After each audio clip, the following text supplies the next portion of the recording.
예수께서 이제 변화산에서 내려오셔서 이제 제자들과 가는 길에 나누는 문답이 바로 오늘 본문이 전하는 내용입니다. 근데 오늘 본문을 읽으면서 여러분 어떤 느낌이 드셨습니까? 저는 이 본문을 쭉 읽으면서 한 가지 단어가 떠올랐습니다. 이게 뭐냐면 무지입니다. 이 예수님께서 제자들과 나누는 내용의 쭉 말씀을 들어보면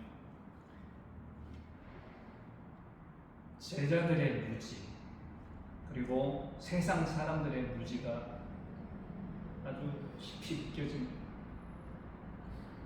예수를 따르는 제자들은 물론이고 세상 사람들도 역시 무지합니다. 그러기에 예수님이 말씀하신 것처럼 이미 엘리야가 왔는데도 불구하고 그들은 그 엘리야가 누군지 몰랐습니다.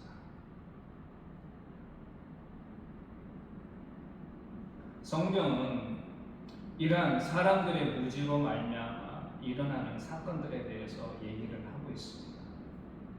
구약과 신약에서 하나씩 골라보면 구약 시편 95편 10절에 이런 말이 있습니다.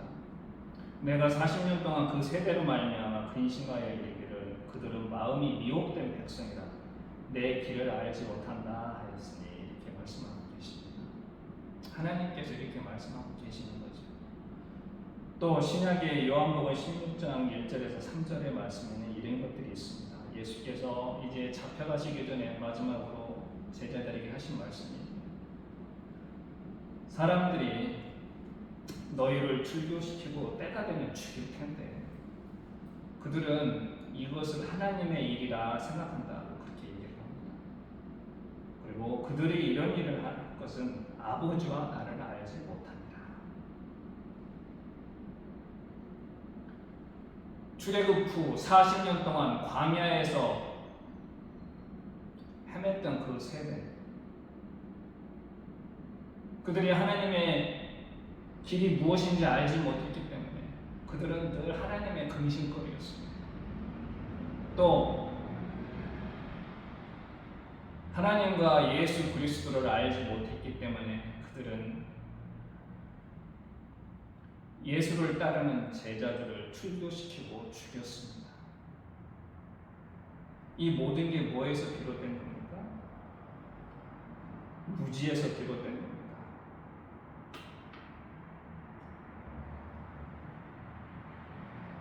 오늘은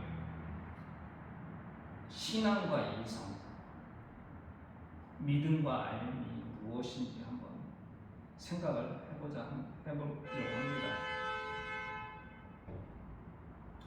요즘 교회의 흐름이 좀 이성을 배척하는 지나치게 그런 흐름으로 가고 있습니다. 믿음만 있으면 최고라고 생각을 합니다. 과연 그럴까? 한번 기독교 역사 속에서 신앙과 이성이 어떻게 같이 왔는지 한번 고민을 해보고자 합니다. 1959년도에 여러분이 잘 아시는 심리학자 칼 융이 BBC 기자하고 인터뷰를 했습니다. BBC 기자가 칼 융한테 물어봅니다. 선생님은 하나님을 믿습니까? 그러자 칼 융이 예, 믿습니다. 그러다가 잠시 뒤에 나는 하나님을 믿을 필요가 없습니다. 나는 하나님을 압니다. 이렇게 대답을 했습니다. 이 인터뷰가 끝난 뒤에 굉장히 큰 논란이 일어났습니다. 칼 융은 스위스 개혁교회 목사의 아들로 태어나고 평생을 자신이 그리스도인이라고 생각하고 살았습니다. 그런데 갑자기 나는 하나님을 믿을 필요가 없다. 왜? 하나님을 알기 때문에.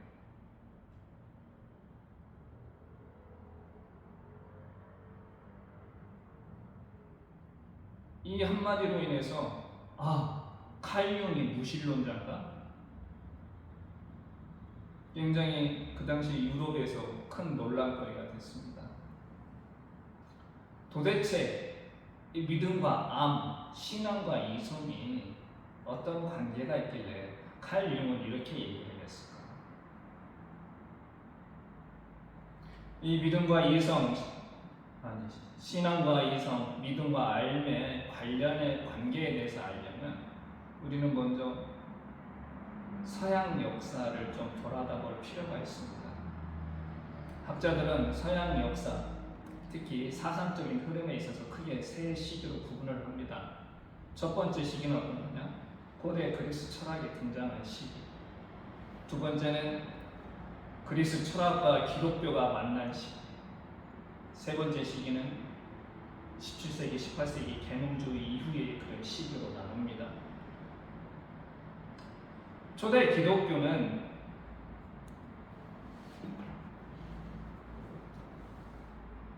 이성주의 문화, 즉 그리스의 이성적 사고가 꽃피었던 첫 시기에 해당이 됩니다. 고대 그리스 철학의 등장을 뭐라고 얘기하느냐? 대부분 미토스에서 로고스로 전환된 거다 이렇게 얘기를 합니다. 미토스, 즉 신화에서 로고스, 이성과 논리로, 즉 신화의 시대에서 이성과 논리의 시대로 바뀐 거라고 사람들은 얘기를 합니다. 고대 그리스 문헌에 보면 특히 우리가 잘 알고 있는 오디세이나 일리아드나 이런 문헌을 보면 신과 인과 그리고 이승과 저승이 이렇게 서로 연결이 되어 있습니다. 신과 인간이 구분이 되는 것은 딱 한 가지밖에 없습니다. 신은 불멸한 존재였어요. 그거 빼놓고는 신은 똑같이 인간과 똑같았습니다. 사랑하고 인간처럼 성관계를 하고 다 똑같았어요. 다른 건 불면의 존재이냐 아니냐 이거 차이였습니다. 그런데 그리스 철학이 등장하면서 어떻게 됐느냐? 모든 눈앞에 보이는 현상을 이성을 통해 객관적으로 인식하기 시작했습니다. 즉 이성에 근거하지 않은 믿음이나 신화, 주장 같은 주장은 다 배척을 했습니다. 이런 그리스의 이성적 사고가 지배하던 시기에 바울이 전도를 합니다.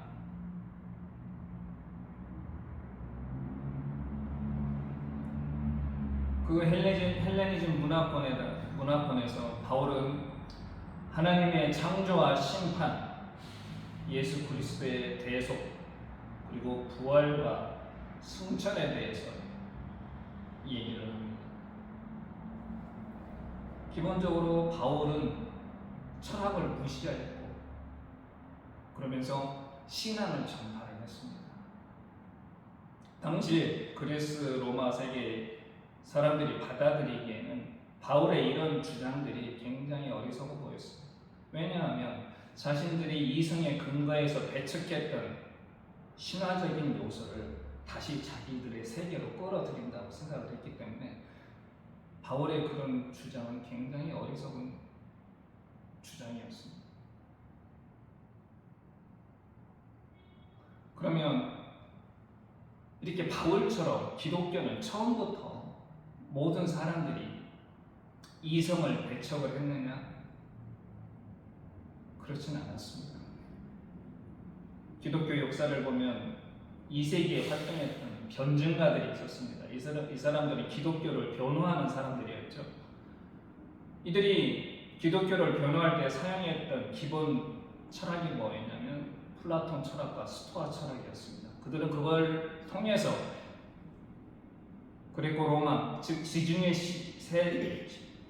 세계에서 활동하던 지식인들한테 기독교를 변증하려고 했습니다. 유명한 아우구스티누스는 마니교의 이원론에 맞서기 위해서 신플라톤주의의 철학을 받아들였습니다.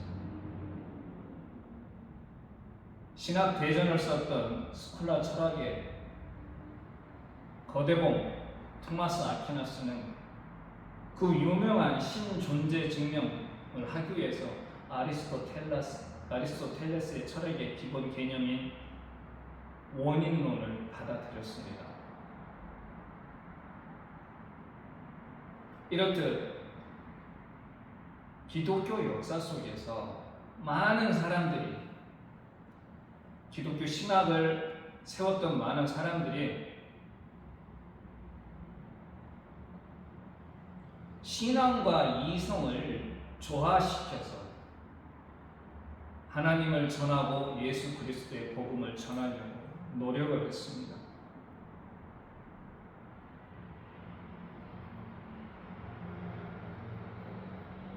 결국 믿음이라고 하는 것은 아는 것입니다. 아는 것. 캔터베리의 안셀무스는 그의 책 프로솔로기움에서 이런 얘기를 합니다. 나는 알기 위해 믿는다. 이 얘기는 무슨 얘기냐? 처음엔 내가 모르고 믿었지만 믿고 난 뒤에는 내가 믿는 것이 도대체 무엇인지 이성과 지성을 사용해서 깊이 연구한다는 그런 뜻입니다. 우리는 오늘도 사도신경을 통해서 신앙 고백을 했습니다. 우리가 무엇을 고백을 했습니까? 하나님의 창조와 심판과 예수 그리스도의 대속과 죽음과 부활과 재림과 승천에 대해서 우리는 고백을 했습니다. 우리가 신앙 고백을 통해서 그리고 우리가 말씀을 통해서 알고 있던 이런 용어들, 신앙의 용어들의 뜻이 무엇인지 알아야 되고, 그리고 이 용어들이 담고 있는, 이 단어들이 담고 있는 내용이 무엇이고, 이것이 역사적, 문화적, 사회적 배경 속에서 어떻게 연결이 되고, 내가 지금 살고 있는 이 삶의 자리에서 어떻게 적용할 것인가 늘 고민하고 생각을 해야 됩니다. 이 고민하고 생각하는 것, 이 일을 하는 게 무엇입니까? 이성입니다.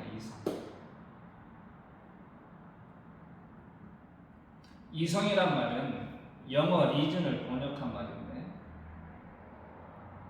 19세기에 일본에서 만들어낸 용어입니다. 근데 이성에서 앞에 이자, 이자는 결을 의미합니다. 우리가 뭐 숨결, 물결 이런 말을 하잖아요.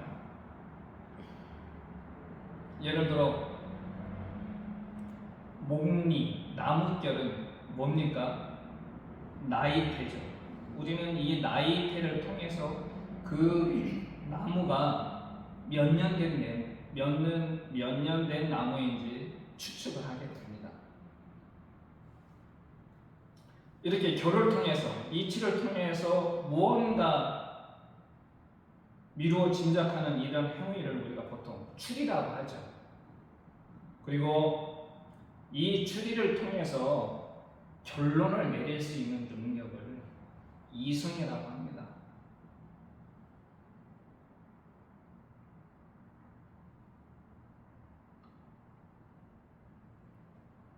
그래서 어거스틴은 뭐라고 얘기했느냐? 하나님을 사랑하는 사람이 참다운 철학자다 이렇게 얘기를 했습니다. 철학이 뭡니까? 이성의 총화죠.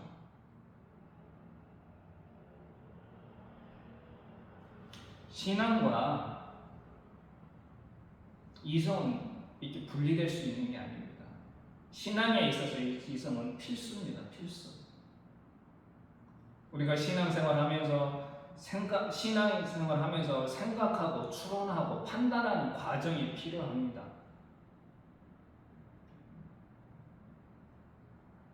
이게 바로 이성의 역할인 거죠. 왜 그래야 되느냐? 시편 기자가 얘기했던 것처럼 거짓된 주장에 미혹당하지 않기 위해서.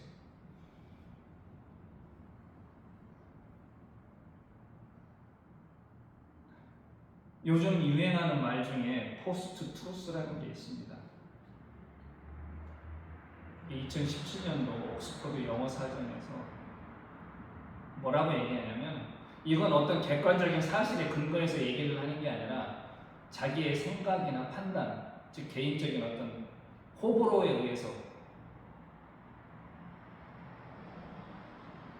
옳고 그름을 판단하는 거죠. 예를 들면 이런 겁니다. 지구는 평평하고 아직도 태양이 지구 주위를 돌고 있다고 생각하고 주장하는 사람들이 있습니다. 그리고 그러한 주장에 혹 넘어가는 사람들이 있어요.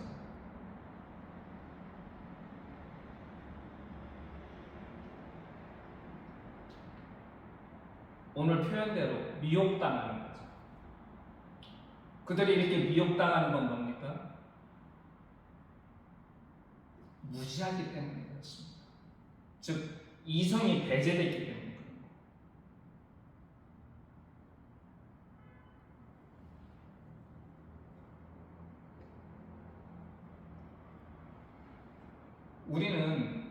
우리 모두는 이 시대에 엘리야로 살아가야 될 사람들입니다. 이 말은 무슨 얘기냐? 2000년 전 세례 요한이 예수님이 오시는 길을 준비했듯이 우리는 예수의 재림을 기대하고 준비하는 자입니다. 그러기에 누구보다도 하나님의 뜻이 무엇인지 알고 세상 속에서 세상에 나아가서 그런 하나님의 뜻을 전파를 해야 됩니다.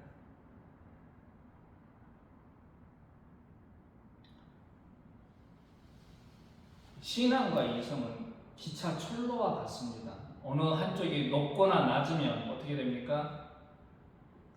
기차는 탈선할 수밖에 없습니다. 그래서 우리 삶 속에서 신앙과 이성을 잘 조화시켜야 됩니다.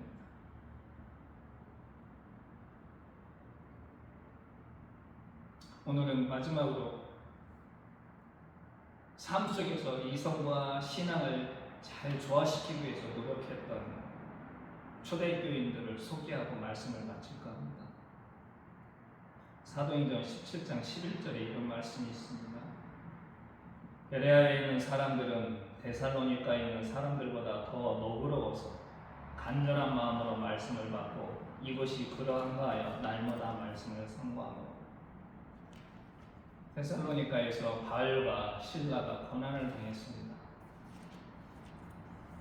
감옥에 갇혔는데 보석금으로 풀려나가지고 베레아에 왔습니다.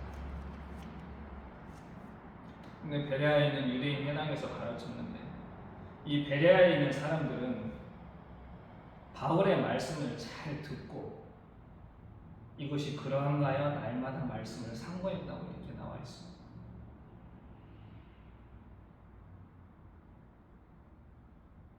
중요한 게 그거죠. 말씀을 받긴 받되 그걸 거지못대로 받아들이는 것이 아니라 이게 진짜인지 거짓말인지 그 말씀을 깊이 생각했다는 겁니다.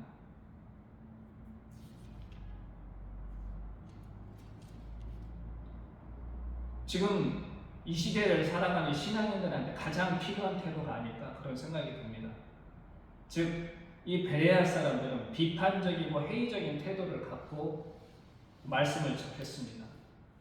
비판적이라는 말은 뭐냐? 참과 거짓을 가려낸다는 뜻입니다. 영어로 크리틱이라고 하죠. 이 헬라어 크리테인에서 유래되는 말입니다. 이 참과 거짓을 가려내기 위해서 연결되는 게 뭡니까? 회의적인 태도인 겁니다. 회의적 태도는 어떤 거냐? 판단을 유보한다, 잠시 중지한다는 그런 뜻입니다.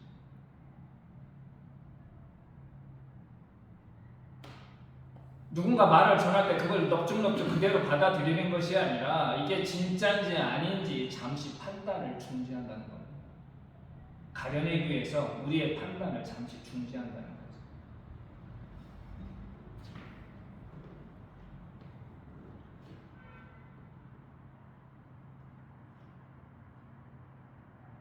지금 이 시대에도 성경을 또 하나님의 뜻을 잘못 전하는 많은 사람들이 있습니다.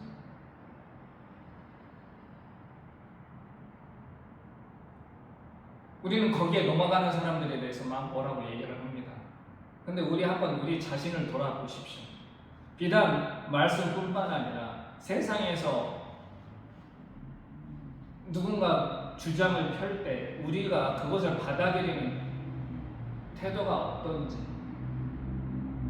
비단 말씀뿐만이 아니라 우리가 기본적으로 우리 생활 속에서 갖춰야 할 태도, 비판적이고 회의적인 태도, 이 주장이 참인지 거짓인지 가려내고 또 듣는 그 순간에 우리가 받아들이는 게 아니라 우리의 호불호에 따라서 그거를 받아들이고 내치는 게 아니라 잠시 판단을 중지하고 판단을 유보하고 베레아에 있는 사람들, 교인들처럼 이것이 그러한가 아닌가 깊이 생각해 봐야 되는 그런 시간이 필요합니다.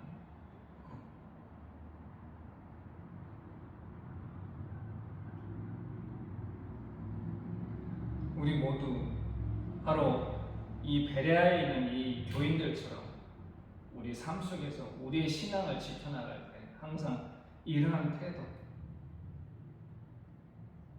늘 견지하며 살아갔으면 감사하겠습니다. 기도하겠습니다. 하나님 감사합니다. 오늘도 부족한 제가 말씀을 전했습니다. 주께서 함께 하셔서 제가 전한 말씀 중에 혹 주님의 뜻이 아닌 것 모두 걸러내시고 온전히 주님의 뜻만 전해질 수 있도록 역사하여 주시옵소서. 거짓이 난무하고 진실이 가려진 이 세상 속에서 우리가 거짓과 진실을 올바로 분별할 수 있는 그런 비판적이고 회의적인 태도를 가지고 신앙과 이성을 조화시키며 살아갈 수 있는 슬기로운 당신의 백성이 될 수 있도록 인도하여 주시옵소서. 예수님의 이름으로 기도드립니다.